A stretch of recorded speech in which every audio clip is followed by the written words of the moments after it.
Good morning ninth class. कैसे हैं आप सभी? I hope you are all good at your home. और जैसा कि आपको पता है, हमारा थर्ड चैप्टर हमने शुरू किया था और उसके 2 लेक्चर्स हो चुके हैं। और आई होप कि आपको वो अच्छे से समझ में आया होगा, बिकॉज जो अभी चैप्टर चल रहा है ये बहुत ज़्यादा इंटरेस्टिंग है, आपकी डेली लाइफ से जुड़ा हुआ है। और अगर आप इसको समझते हो तो आपको अपने डेली रूटीन से जुड़े हुए कामों में भी बहुत हेल्प मिलने वाली है। और इंटरेस्टिंग भी है क्योंकि ये हमारे जो अर्थ है उसका ग्रेविटेशन कैसा है, हमारे आसपास जो ऑब्जेक्ट्स हैं वो एक दूसरे की तरफ कैसे मूव कर रहे हैं, इन सभी के बारे में हमें बहुत इंटरेस्टिंगली पढ़ने को चीजें मिल रही हैं। तो मैं आशा करता हूँ कि आपको ये सारी चीजें अच्छे से समझ में आ रही हैं। और अगर कोई भी चीज आपको नहीं समझ में आती है तो आप वो पूछ सकते हैं, कभी भी पूछ सकते हैं। आपको अपने डाउट हमेशा क्लियर करते रहना चाहिए, क्योंकि अगर आप ऐसे होकर सिर्फ सुनते ही रहेंगे, सिर्फ देखते ही रहेंगे, तो आप कुछ भी ज़्यादा नहीं सीख पाएंगे। आप तभी सीखेंगे जब आप क्वेश्चंस करेंगे। तो क्वेश्चन ज़्यादा कीजिए और मुझे क्वेरीज मिलनी चाहिए आप लोगों की, ठीक है? तो हमने जो पढ़ा था लास्ट लेक्चर्स में, वो न्यूटन लॉ ऑफ ग्रेविटेशन के बारे में पढ़ा था और उससे एक फॉर्मूला हमारे पास निकल के आया था। और उस फॉर्मूला को मैं दोबारा से एक बार रिवाइज आपको करवा देता हूँ। वो फॉर्मूला क्या था? F is equal to G m1 m2 divide by R square. ठीक है, तो ये क्या था कि जो ऑब्जेक्ट है, मान लो कोई 2 ऑब्जेक्ट्स आपके पास हैं, इसका मास है m1, इसका मास है m2, और ये दोनों एक दूसरे से r डिस्टेंस पर रखे हुए हैं। दोनों के बीच में डिस्टेंस है r। तो इन दोनों के बीच में जो फोर्स लगेगा, जिस फोर्स के साथ ये दोनों एक दूसरे को अट्रैक्ट करेंगे, वो फोर्स की वैल्यू, उस फोर्स की वैल्यू कितनी आएगी? G m1 m2 by R square, where m1 m2 are the masses of these two particles and r is the distance between these two objects. Okay, so these two objects having the distance r and having the masses m1 and m2 have the force F between them, and the nature of the force is attractive. Both the objects will attract each other due to gravitational force। और जो force के साथ ये act करेंगे, जो ये force होगा, उसको हम कौन सा फोर्स बोलेंगे? Gravitational force. तो ग्रेविटेशनल फोर्स जो है वो बहुत इंपॉर्टेंट क्वांटिटी है हमारे पास। और कहीं पर भी बड़े से बड़े, छोटे से छोटे, चाहे कितना भी छोटा ऑब्जेक्ट हो, वो दूसरे ऑब्जेक्ट पर कुछ ना कुछ फोर्स जरूर लगाता है। हो सकता है कि जो फोर्स लगा रहा है वो बहुत कम हो, उसकी वैल्यू बहुत कम हो, लेकिन कुछ ना कुछ जो फोर्स है वो लगा रहा है उसके ऊपर, ये बात डेफिनेट है। तो ये जो सारी चीजें हैं वो हमने पढ़ी थी। अब इनके बारे में हमने वहां पर पढ़ लिया था, इनको इंक्रीज डिक्रीज करते हैं तो फोर्स पर फर्क पड़ता है। लेकिन एक जो क्वांटिटी यहाँ पर मेन है, उसके बारे में हम ज्यादा नहीं पढ़ पाए थे अभी तक, that is capital G. And capital G is gravitational constant. तो आज हमने इसके बारे में पहले पढ़ना है कि ग्रेविटेशनल कांस्टेंट क्या होता है, इसकी वैल्यू कितनी है, इसकी यूनिट क्या है, और इसको अगर हमने डिफाइन करना है तो उसको हम डिफाइन कैसे कर सकते हैं। तो सबसे पहले हम इसको देखते हैं कि डिफाइन कैसे कर सकते हैं। इसको किसी ऐसी क्वांटिटी के इक्वल रखेंगे जिसको हम जानते हैं। देखो, कंपैरेटिव करना पड़ता है, एक दूसरे के साथ कंपेयर करना पड़ता है। अगर मैं बोलता हूँ कि मेरे मार्क्स 70 हैं, तो 70 क्या है? ये कंपैरिजन ही तो है। किसी के 0 होंगे तो 0 के कंपैरिजन में मेरे 70 हैं, तो वो कंपैरिजन ही तो चल रहा है ना। तो हम भी क्या करेंगे कि जो क्वांटिटी हमें पता है उसके इक्वल हम इसको रखने की कोशिश करेंगे, कुछ कंडीशंस लगा के, ताकि हम इसकी एक प्रॉपर डेफिनेशन बना सकें। तो स्टार्ट करते हैं इसको। अब हम सपोज करते हैं कि g जो है वो f के इक्वल आ सकता है। कब आएगा?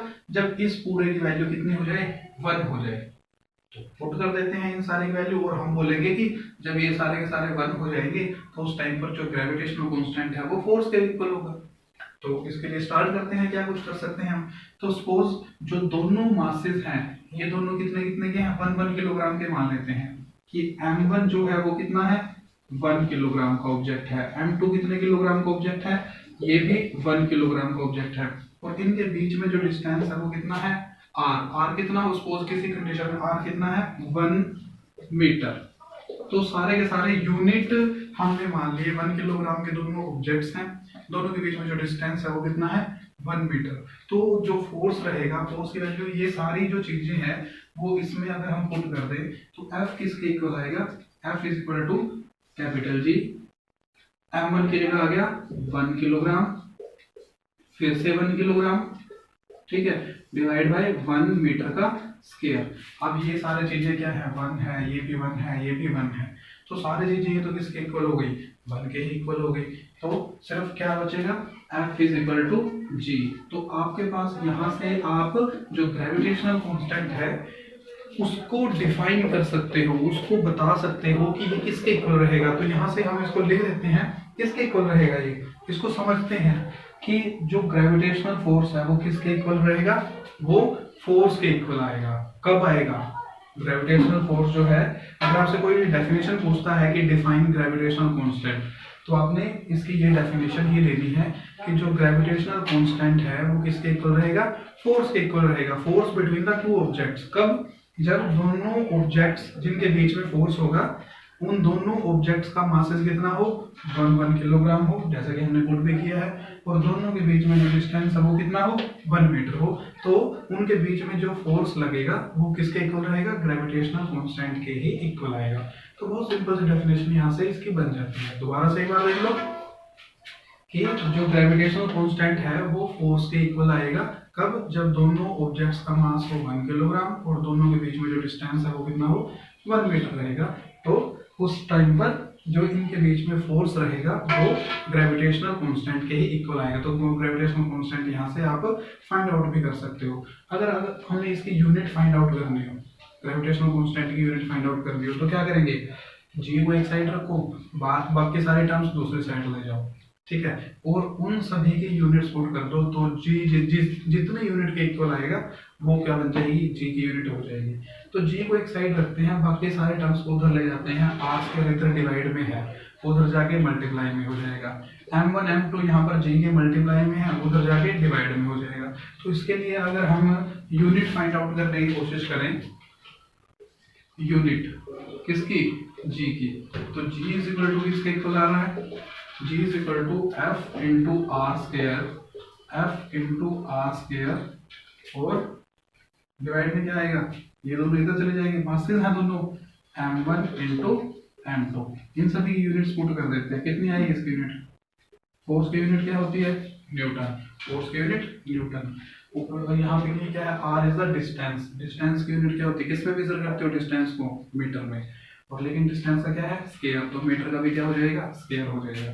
तो n multiply by metre square divide by m1। m1 क्या है, देखते हैं, m1 क्या है, मास, मास को किस में मेजर करते हैं, किलोग्राम में। दूसरा m2 भी मास ही है, ये भी मास है, तो इसको भी किस में मेजर करेंगे, किलोग्राम में। तो m1 की जगह आ गया किलोग्राम, m2 की जगह भी आ गया किलोग्राम। तो g की जो यूनिट यहाँ पर बन रही है वो बन रही है newton metre square divide by kilogram square. Kilogram को ऊपर ले जाते हैं तो कितना हो जाएगा, ये न्यूटन मीटर स्क्वायर, किलोग्राम की पावर स्क्वायर है तो ऊपर जाके कितने हो गया, -2 न्यूटन मीटर स्क्वायर पर kilogram square. This will be the unit of gravitational constant. ठीक हो गया। उसके बाद अगर g को, अब यहाँ पर हमने g की यूनिट भी फाइंड आउट कर ली, और अगर g को डिफाइन करना हो तो वो भी फाइंड आउट कर लिया। तो अब हम बात करते हैं कि जो g है उसकी जो न्यूमेरिकल वैल्यू है वो किसके इक्वल आती है।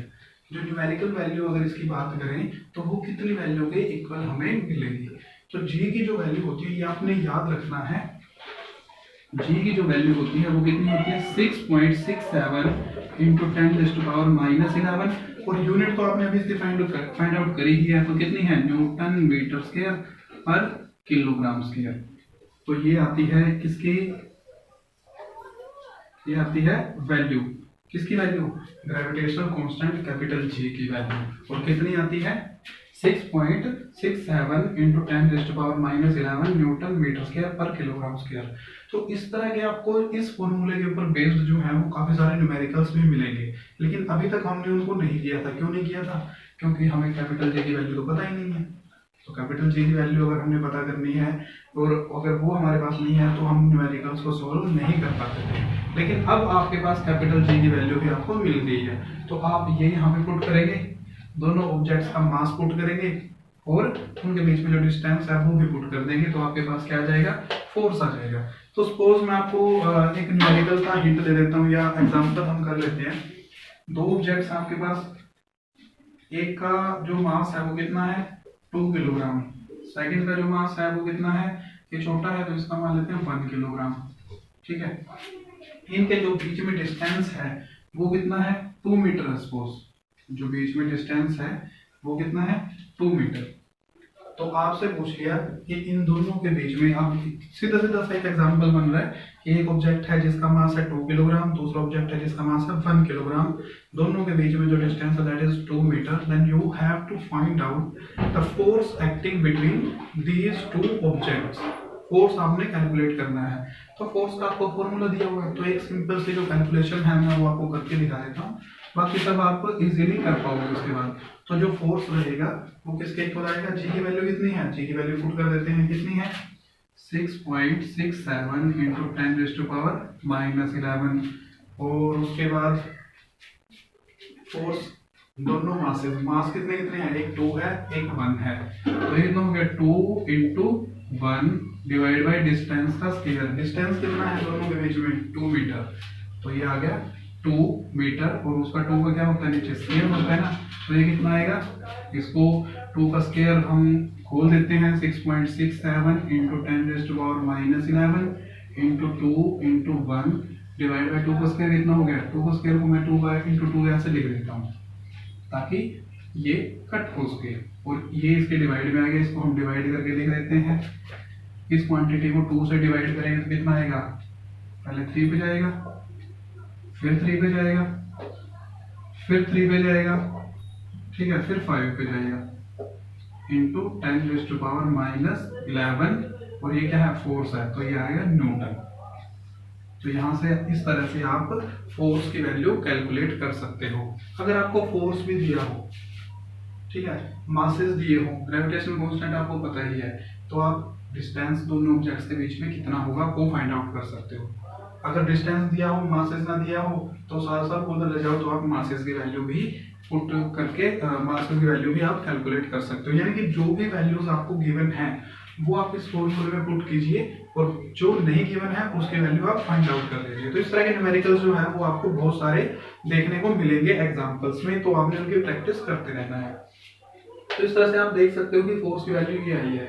यहाँ पर आपने देखा कि 10⁻⁻ कितना है, -11 आ रहा है, -11, यानी कि एक के पीछे 11 जीरो करके और उसको डिवाइड करना है। एक के पीछे अगर 5 जीरो लगा दें तो वो 1 लाख बन जाता है, ठीक है, 1 लाख। और अगर एक के पीछे 11 जीरो लगा दे तो काउंट ही नहीं कर सकते हो, तो बहुत ज्यादा बन जाएगा। और उस क्वांटिटी को एक के पीछे 11 जीरो लगा के इस 3.33 को डिवाइड करना, यानी कि बहुत ही छोटी क्वांटिटी लगने वाली है, और वो क्या है, फोर्स, वो फोर्स आएगा। इसीलिए आपको बताया था कि जो ऑब्जेक्ट्स हैं, एक 2 किलोग्राम का है, एक 1 किलोग्राम का है, वो आपस में फोर्स तो लगा रहे हैं लेकिन एक दूसरे की तरफ नहीं जा पा रहे। क्यों नहीं जा पा रहे, क्योंकि उन दोनों के बीच में जो फोर्स लग रहा है वो बहुत छोटा है, बहुत उसकी वैल्यू कम है, इसलिए ये दोनों एक दूसरे को अट्रैक्ट तो कर रहे हैं लेकिन उसकी उस फोर्स की वजह से मूवमेंट नहीं मिल पा रही है। क्लियर हो गया। उसके बाद जो कैपिटल जी है इसको यूनिवर्सल कांस्टेंट बोला जाता है। कैपिटल जी को यूनिवर्सल कांस्टेंट बोल दिया जाता है। यूनिवर्सल कांस्टेंट क्यों बोलते हैं, यूनिवर्सल कांस्टेंट भाई इसको क्यों बोलते हैं, क्योंकि वो यूनिवर्सल लाता है, ये यूनिवर्सल कांस्टेंट है। इसका मतलब क्या है कि आप चाहे पेन यूज करो, आप चाहे कोई चेयर्स के बीच में फोर्स निकालो, आप एक टेबल और एक चेयर के बीच में फोर्स निकालो, आप एक चेयर के या एक स्कूल बैग के बीच में फोर्स निकालो, आप अर्थ के या मून के बीच में फोर्स निकालो, या किन्हीं 2 स्टार्स के बीच में फोर्स निकालो, हर जगह पर जो कैपिटल जी आप यूज करोगे फोर्स के फॉर्मूले में, उसकी वैल्यू यही रहने वाली है। पूरे यूनिवर्स में इसकी वैल्यू सेम रहेगी। That's why it is called a universal constant. Clear हो गया। तो ये कुछ बातें हैं जो ग्रेविटेशनल कांस्टेंट के बारे में आपको याद रखनी है, आपको हमेशा इनके बारे में पता होना चाहिए। तो यूनिवर्सल कांस्टेंट ये हो गया। उसके बाद अगर हम देखें कि जो न्यूटन ने हमारे पास जो लॉ दिया है, ठीक है, उसको अगर थोड़ा सा और उसका 1-2 एग्जांपल हम यहाँ से निकाल के लेके आए ताकि ये हमारे पास क्लियर हो जाए, तो और हमारे लिए जो कॉन्सेप्ट फॉर्मेशन है वो आपके लिए अच्छी हो सकती है। तो एक एग्जांपल हम और कर लेते हैं। सपोज आपको दे दिया न्यूटन के जो फॉर्मूले से रिलेटेड ही कि ये 2 ऑब्जेक्ट हैं, ये 2 बॉक्सेस हैं, ठीक है, एक आपके घर में ये टेबल है, एक आपके घर में ये चेयर है, बहुत ही सिंपल लेके चलते हैं। सपोज ये तो आपके घर में टेबल और दूसरे ये आपके घर में चेयर। टेबल का जो वेट है वो मास है वो कितना है 5 किलोग्राम, और जो चेयर है इसका मास आपको दिया नहीं है, ठीक है, जो चेयर है इसका मास आपको गिवन नहीं है, आपको नहीं पता इसका मास कितना है, लेकिन इनके बीच में जो फोर्स है वो आपको दे दिया, और फोर्स की वैल्यू कितनी दे दी, फोर्स बहुत कम ही रहेगा क्योंकि जो चेयर है उसका मास भी कम ही होता है। तो मैं मान लेता हूँ इनका जो मास, इनके बीच में जो फोर्स है वो कितना है 2 × 10⁻⁻12 न्यूटन, इतना फोर्स है इन दोनों के बीच में, ठीक है।